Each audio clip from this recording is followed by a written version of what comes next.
Hello, lovelies. Let's get into our second episode. We're doing another Sondheim show this week, and if you thought the second act of Into the Woods was dark, well, consider this your content warning.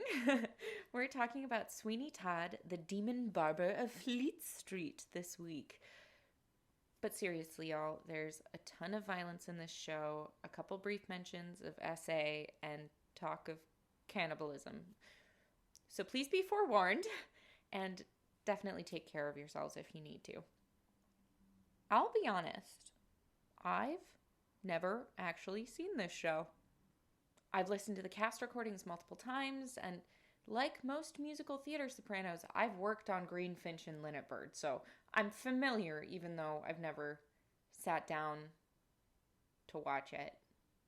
But that's the point of this blog and YouTube channel, isn't it? It's to learn more about my craft and the shows that are in it. So I'm going to do that right after I finish recording this voiceover, so don't worry. Anyway, I'll let you know in this week's blog post which version I end up watching and whether or not I enjoyed it. But back to the show.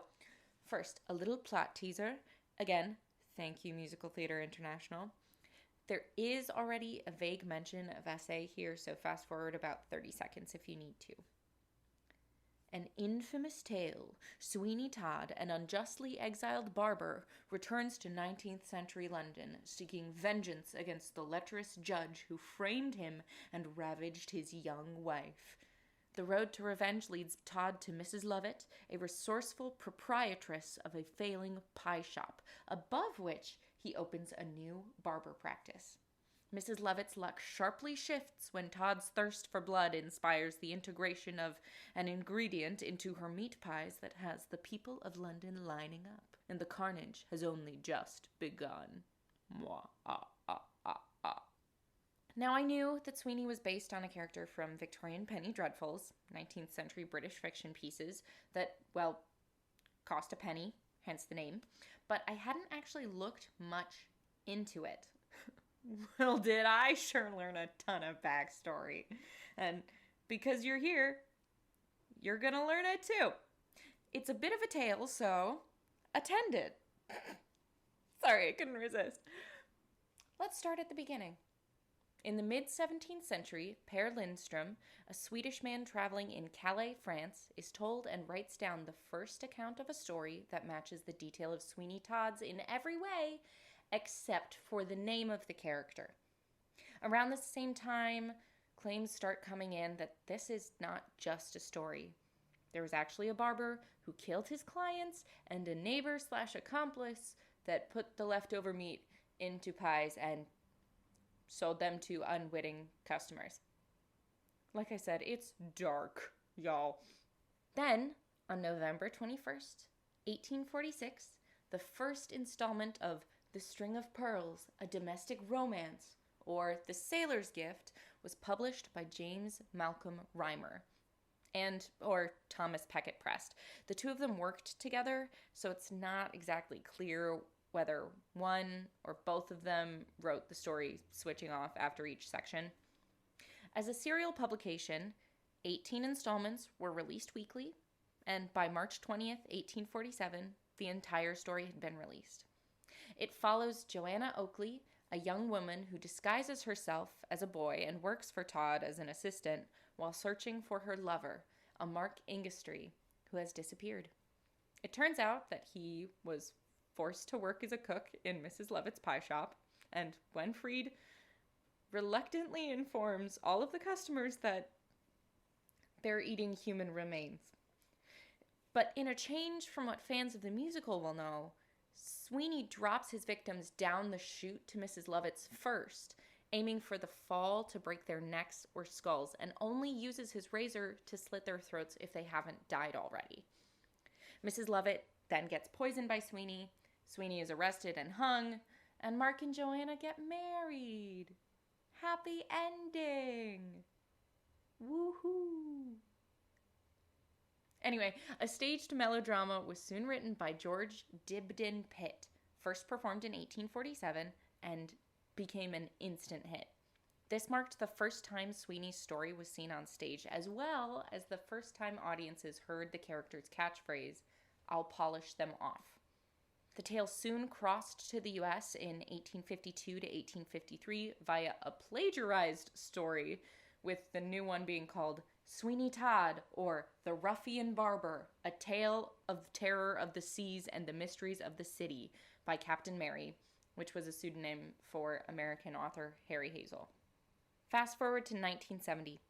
The story has evolved into many different forms, but so far, none provide reasons for Sweeney's detestable actions.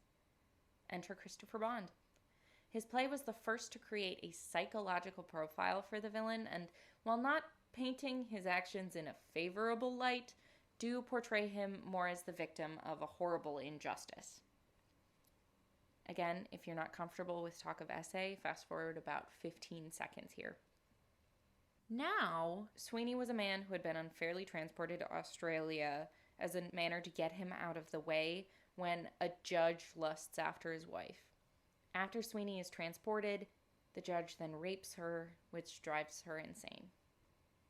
Sweeney returns from Australia under a new name to seek revenge on those who have torn his family apart. And along the way, he meets Mrs. Lovett, and she encourages him to seek revenge and to hide the crime. Meat is expensive, and she runs a pie shop, so there's a solution.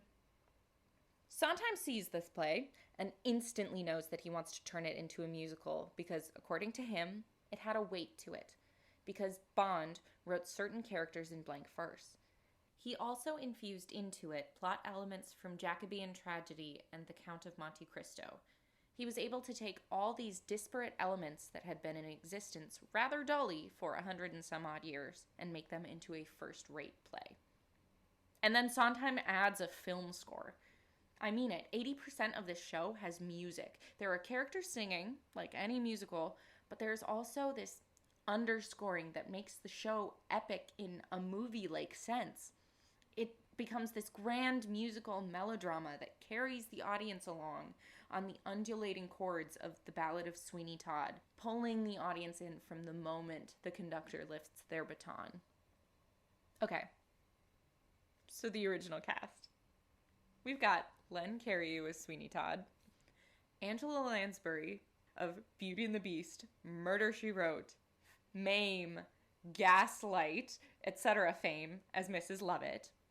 I mean, Sondheim loved working with incredible women, didn't he? And if you've never seen clips of Angela Lansbury as Mrs. Lovett, you need to now. She is incredible. I'll link some in the blog on my website. It's so good. We've got Victor Garber of Titanic and Assassins fame as Antony, Ken Jennings as Tobias Ragg, Sarah Rice as Joanna, Edmund Lindeck as Judge Turpin, Jack Eric Williams as Beetle Bamford, Merle Louise, also from several Sondheim shows, as the Beggar Woman, and Joaquin Romaguera as Pirelli. It was nominated for 9 Tony Awards that year, winning 8. These were Best Musical, Best Book of a Musical, Best Score, Best Performance by a Leading Actor in a Musical for Len Cariou, Best Performance by a Leading Actress in a Musical by Angela Lansbury, Best Direction of a Musical, Best Scenic Design, and Best Set Design. The only thing it didn't win that it was nominated for was Best Lighting Design. And, in an interesting parallel, it is nominated for 8 Tonys this year, which, considering it's not eligible for Best Musical, Best Book, or Best Score because it's a revival, is pretty darn impressive. Other notable cast members have included Christine Baranski, Brian Stokes Mitchell, Katie Hall, Patti LuPone, and Michael Cerveris led the Broadway revival in 2005. George Hearn replaced Len Cariou in the original production. Imelda Staunton, oh, hello again, was in the 2012 West End revival. Audra McDonald was in it. Emma freaking Thompson was in it. Christian Borle, Michael Ball of Les Mis fame.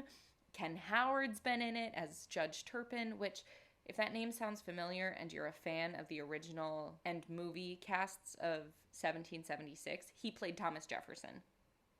There's the movie, which has stirred up a lot of controversy.